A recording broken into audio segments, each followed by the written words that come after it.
বাংলাদেশের উপ হাই কমিশনে হামলা এবং পতাকা অবমাননা করায় ঢাকা থেকে আখাউড়া সীমান্ত পর্যন্ত লং মার্চ শুরু করেছে ছাত্রদল, যুবদল ও স্বেচ্ছাসেবক দল। বিএনপি কেন্দ্রীয় কার্যালয়ে নয়াপল্টনে রয়েছেন আমার সহকর্মী আরিফিন শাকিল।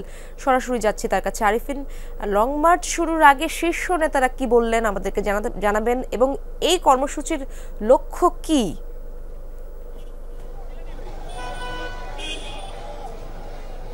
আরিফিন, আপনি কি আমাকে শুনতে পাচ্ছেন কিনা?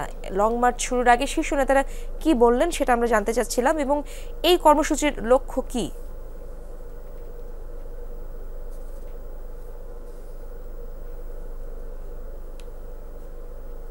আমরা অপেক্ষা করছি দর্শক।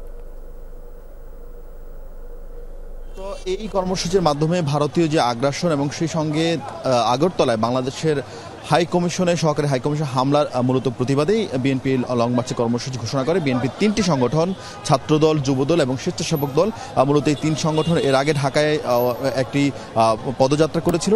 এরপর এখন তারা লং মার্চের কর্মসূচি তারা পালন করছে। আজকে যদি আপনাকে ছবিতে দেখাতে চাই এবং এরই মধ্যে কিন্তু সেই লং মার্চের যে আনুষ্ঠানিক যে কার্যক্রম, অর্থাৎ ঢাকা থেকে রওনা হওয়ার যে কার্যক্রম, সেটি শুরু হয়েছে।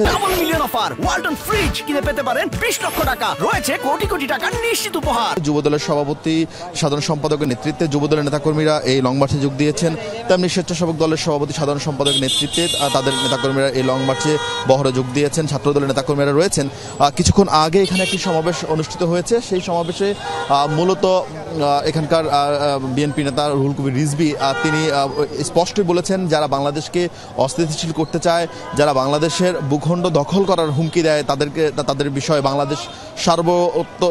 বাংলাদেশের স্বাধীনতা সার্বভৌমত্ব রক্ষা করার জন্য বাংলাদেশ সকল ধরনের প্রতিহত করার প্রস্তুতি রয়েছে। এবং তিনি বলছেন, সকল দেশপ্রেমিক যারা বাংলাদেশের পক্ষের মানুষ, যারা বাংলাদেশকে ভালোবাসেন, বাংলাদেশের এই স্বাধীনতা সার্বভৌমত্বকে বিশ্বাস করেন, তারা সবাই ভারতীয় আগ্রাসন এবং ভারতের বাংলাদেশ বিরোধী যে অপপ্রচার, সেই অপপ্রচারের বিরুদ্ধে তারা প্রতিবাদে সামিল হবেন।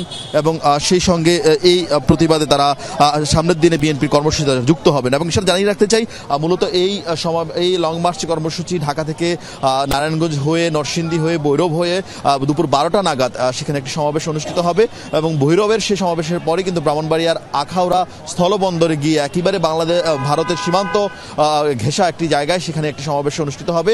এরপরে আজকের দিনের যে কর্মসূচি বিস্তারিত জানাচ্ছিলেন আপনি। ধন্যবাদ আপনাকে আরিফিন।